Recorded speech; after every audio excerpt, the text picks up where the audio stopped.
जगह दिखाओगी? नहीं दीदी। राक्षस। कब से हो रहा है ये सब? 3-4 महीना से घर के लोग गायब होता है।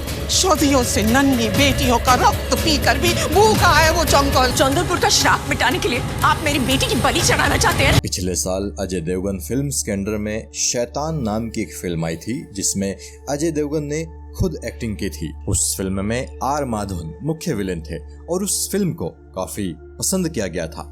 अब अजय देवगन ने उसी यूनिवर्स को आगे बढ़ाते हुए अपनी पत्नी काजोल को लीड कैरेक्टर में लेकर माँ फिल्म बनाई है, जो आज 27 जून को रिलीज हो गई है। जब इस फिल्म का ट्रेलर आया था तभी से लोगों में इस फिल्म को लेकर एक्साइटमेंट बढ़ने लगी थी। ट्रेलर से ही पता चल गया था कि काजोल की बेटी को शैतानी ताकतें उठाकर ले जाती हैं। फिर काजोल अपनी बेटी को वापस लाने के लिए माँ काली का आशीर्वाद लेकर उन अदृश्य शैतानी ताकतों से लड़ती है। काजोल ने अपनी इस फिल्म का बहुत प्रमोशन किया था। आखिरकार आज ये फिल्म सिनेमाघरों में आ गई। माँ फिल्म की कहानी शुरू होती है चंद्रपुर नाम के एक गांव से जो पश्चिम बंगाल में कहीं मौजूद है। गांव की बड़ी हवेली के मालिक की पत्नी बच्चे को जन्म दे रही है। उसी वक्त हवेली में माँ काली की महापूजा भी चल रही है। हवेली के मालिक की पत्नी एक बेटे को जन्म देती है। ये खबर महापूजा कर रहे हवेली के मालिक व अन्य लोगों को दी जाती है। सब बहुत खुश होते हैं, लेकिन थोड़ी ही देर बाद हवेली मालिक की पत्नी एक बच्ची को भी जन्म देती है, यानी वो जुड़वा बच्चे पैदा करती है उस दिन। मगर उस बच्ची के जन्म से हवेली मालिक सहित सभी लोग दुखी हो जाते हैं और अंत में उस बच्ची की बलि चढ़ा दी जाती है। हवेली के ठीक पीछे एक खंडर है। उस खंडर में एक पुराना पेड़ है जिस पर एक दैत्य रहता है। वो दैत्य गांव वालों पर हमला करने के लिए तैयार बैठा है, मगर बच्ची की बलि देने के बाद वो रुक जाता है। फिर समय 40 वर्ष आगे बढ़ता है।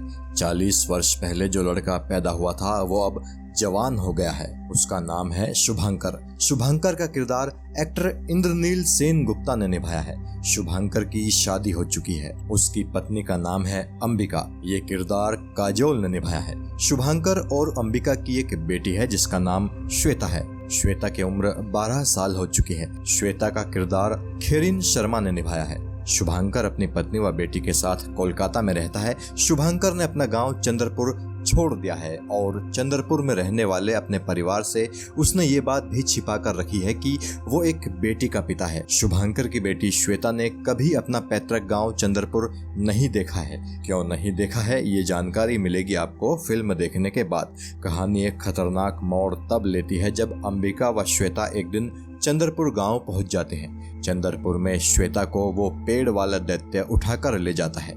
उसकी जान खतरे में आ जाती है।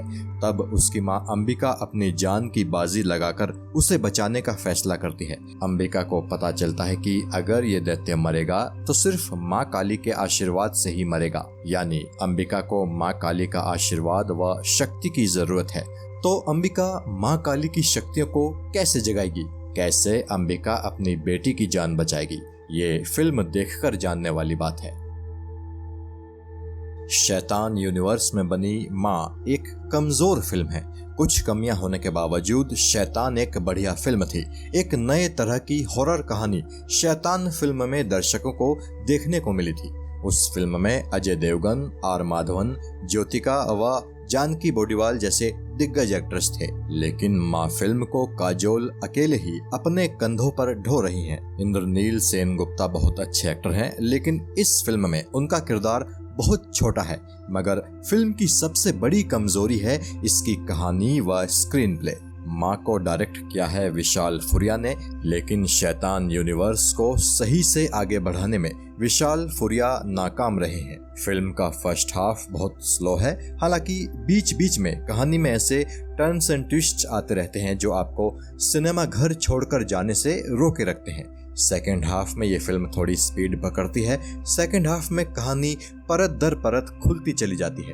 कुछ दिल की धड़कनें बढ़ाने वाले सीन्स भी आते हैं। इस फिल्म का क्लाइमेक्स अच्छा है, लेकिन क्लाइमेक्स में ही डायरेक्टर ने एक ऐसा सीन डाला है जो समझ के परे व बहुत अजीब है। उस सीन को रखने की कोई जरूरत नहीं थी। फिल्म का म्यूजिक बुरा नहीं है। काजोल ने एक बार फिर से साबित किया है कि वो एक मंजी हुई अदाकारा हैं। हालांकि कमजोर कहानी व लचर स्क्रीन प्ले ने काजोल के पोटेंशियल को सही से यूज नहीं होने दिया है। फिल्म के अन्य कलाकारों ने भी बढ़िया काम किया है।